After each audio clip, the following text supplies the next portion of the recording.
Hey guys, to say that I am excited about today's video would be an absolute understatement. Today, my channel is being featured by Heidi Samble over at Heidi Samble DIY on her Summer Spotlight series. You guys, I'm so excited about this. She helps the very small channels to kind of get out there where more viewers can see them. She is an amazing DIYer. She is such a hardworking lady. She has a DIY channel, a home channel. I have absolutely no idea when she has time to rest. She is such a hardworking lady. She is so sweet. So thank you, Heidi, so very much for featuring my channel today. If you're coming over from Heidi's channel, welcome. I'm so glad that you decided to come over and check my channel out. If you like farmhouse, budget-friendly, Dollar Tree DIYs, then I hope that you will consider hitting that subscribe button and becoming a part of this beautiful family we have over here at Country Lily DIY Decor. And to my current subscribers, I love you guys. You guys are amazing. I love reading your comments. You're always leaving me wonderful, inspirational comments. And I just am so thankful for each and every single one of you from the bottom of my heart. Thank you so very much. I'm going to stop talking now so we can get into these summer farmhouse DIYs. Thanks, guys. So for DIY number one, I am going to be using one of these 5-gallon paint stir sticks. You can pick up a package of 3 at Lowe's for about $1. And I'm going to cut it down to about 7.5 inches. I'm actually using the end that has the handle because you're not going to see the handle. And I'm going to keep the other piece for another DIY project. I'm also going to be using 4 of the Jenga blocks that you can get in a package at the Dollar Tree. And I'm just going to put some wood glue and hot glue down. And I'm going to glue one on each side of each end of this little painter stick. You guys, this is a new glue gun that I just got. I apologize. It really shot out way more glue than I thought it was going to. But me and this glue gun come to an understanding later. I learned how to, not spit out so much glue at one time because I didn't want to be wasting it. But I'm just going to put one on each side, and I make sure that it is flat on each end, wiping the excess glue off because you really want to make sure it's flat. I got this cute little birdhouse at the dollar store. So cute. It's absolutely cute just the way it is. But I've got a little something special in mind for it. So I'm also going to use the wood glue and the hot glue again. And I am going to glue that to the center of the bottom of the birdhouse, making sure that I use the straight end of the painter stick where the handle part is at the bottom and the straight part is at the top. And again, I'm just going to glue that to the center of the bottom of the birdhouse and give it just a few seconds to let that set up before I move on to the next part of the project. So now that I've made sure it's center and I like, where it's at and that it's not moving anymore and the hot glue has set in, I make sure I wipe any excess off because I want it to have a nice smooth finish because I'm going to be painting it with this Krylon chalky finish classic white paint. I picked this up at Lowe's. I believe it was about $19, and that is a lot of paint. And I like the paint. It doesn't cover as well as like the Waverly chalk paint, but I felt like I got a lot for my money. But again, I do have to give the birdhouse and the little stake about 2 coats to make sure that everything is covered. So I don't paint all the way down to the bottom of the stick because you're not going to see, like I said, the handle part and the bottom of that. I'm just going to paint about 3/4 of the way down of the paint stick. Then I'm going to use one of these really cute tin buckets that you can get at the Dollar Tree. And again, I am going to paint it with the same chalk paint. I'm not painting the handles, I'm just going around those handles because I'm going to paint that a different color. But I do give it 2 good coats of paint on this tin, all the way on the outside and the bottom little rim, and then about a half of the way down on the inside of the bucket. And the reason I had to use 2 coats was just to make sure I covered up those words in the front that said flower and garden, because I wanted to make sure they didn't show through. So I'm going to take my black chalkboard paint, and I got this at Dollar General, and I honestly don't remember how much I paid for it, but you can use any black chalk paint that you want. I'm going to paint the handles as well as the top rim of this bucket, just so that I can give it a little bit more of an enamelware look. And I'm not worried about being absolutely perfect with the lines. I kind of want it to be a little off, like not completely straight all the way around, just to make it more realistic looking.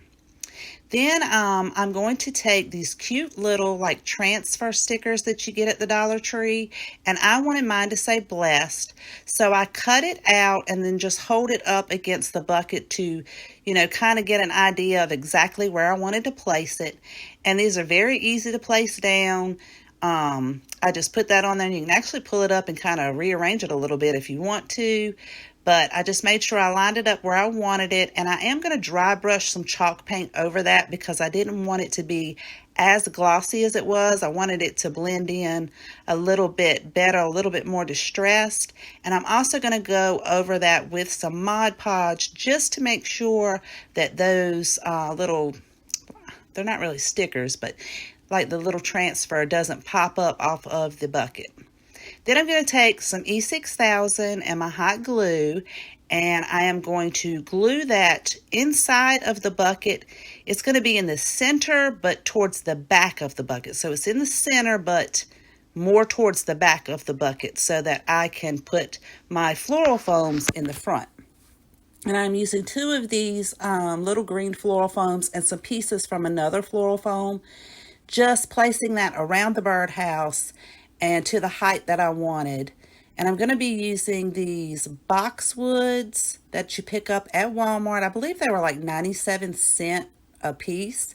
And I'm actually just going to cut those pieces off with my wire cutters and then cut them down to size and place them around the birdhouse and in the sides and in the front until I get it to the fullness that I like.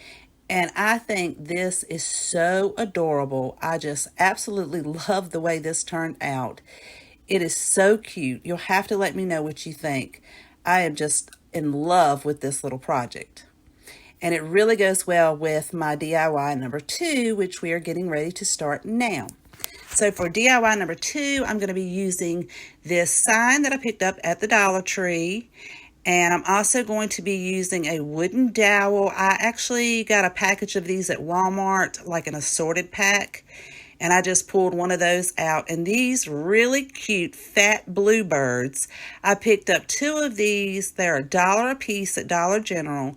And I wanted 2 that looked different. I didn't want them to look exactly the same. So one's looking one way and the other one's looking straight. They are absolutely adorable just the way they are. But I popped the top piece off, and I was pleasantly surprised that there was a heart-shaped piece of wood under there. However, it was glued down very well, and it caused a little hole in the bottom of the sign, but no problem. I just put some wood filler in there, filled that in, and I'm going to let that set up completely, and then I'll sand that down to a nice smooth finish. So while that's setting up and drying, I'm going to take the same chalky paint that I used in DIY number 1, and I'm going to give these little birds a coat of paint. Now, my original thought process was I wanted to leave the little eyes, the beaks, and the feet black, and that's why I was being a little bit meticulous about how I was painting it. But then in mid-crafting, I decided I wanted to paint it all white because I wanted the whole project to be white, and I thought it would just give it a very nice, elegant feel to it, a real nice farmhouse feel. You'll have to let me know in the comments down below if you would have left the little eyes and the beaks and the feet black, or if you like it all white. I think it turned out great, but I think it would have looked great either way. So these little birds, it took about 3 coats of paint to get these little birds covered, to cover all that blue up. So now that the wood filler has dried and I've sanded it to a smooth finish, I take the same chalk paint and I go over the outside edges, the top, and the inside edges and the bottom of the sign, and give it about 2 coats of paint to make sure I have good coverage on there and that none of the little lines in the bottom are showing, because I want to make sure it was solid white. And earlier I did take the hanger off of the back of that sign. I'll save that for another DIY. I'm not going to need that for this particular DIY. I also paint my dowel, and here you see me using my hair dryer, just trying to speed up the process a little bit so I can put those second and third coats on and make sure it's nicely covered, and like none of the blue is showing through and none of the lines and everything on the sign are showing through. So once that has completely dried, I'm going to take the dowel and my little rusty, you guys, I'm sorry, this thing's so old, my handsaw, and I'm not cutting that dowel in half, like exact half. One of the sides is smaller than the other. I wanted it to be shorter than the other. And I make sure I sand it down to a flat, smooth finish, because I really need those to be flat for the next part of this process. I'm going to be using my hot glue gun and I'm going to start off with the smaller, shorter dowel and glue that to the middle bottom of the bird. And I'm going to let that set for just a minute, let that hot glue set up, and then I'm going to take a bead of hot glue and go around the dowel and the bird just to give it a little extra stability. So originally I just wanted to glue these down in the tray, and that would work, but it was not as stable as I wanted it to be. I didn't want them to be like jiggling around when you move it. So I do pull out some wooden cubes that you can pick up at the Dollar Tree. Super easy fix, and I actually like the way it turned out better with the cubes, and I'll show you why I say that in just a moment. So the second bird I'm doing the exact same way, putting that bead of glue around the bottom. So here, this is where I was saying I was just going to put the bird down, and it does set up, but it just kind of moved a little more than I wanted it to. So I just take these little wooden little wooden cubes, and I'm going to glue it to the bottom of the, I'm not going to call it a sign anymore. I'm going to call it like a little tray. And then I'm going to glue it to the side of the dowel as well. So to the bottom of the tray and the side of the dowel, and one on each side. And it just gives it a lot more stability. And you'll be able to see that better on the second bird when I glue that down. And then I'm just going to come in after those set up a little bit, and I will paint these little cubes white just to blend them in better. And they're looking so cute. I didn't want them facing the same way. I wanted them to be facing a little differently, because I think that just looks so adorable. And I just love the way this is turning out. So now I'm just gluing the bottom part of that to the tray and the dowel, and just giving it, I just put one coat because I'm actually going to be covering it up, but just in case you could see it, I didn't want you to see the wood. I wanted it to be all white. Then I'm going to take some of that same boxwood that I used in DIY number 1, and I'm just going to pop the little pieces off of the end.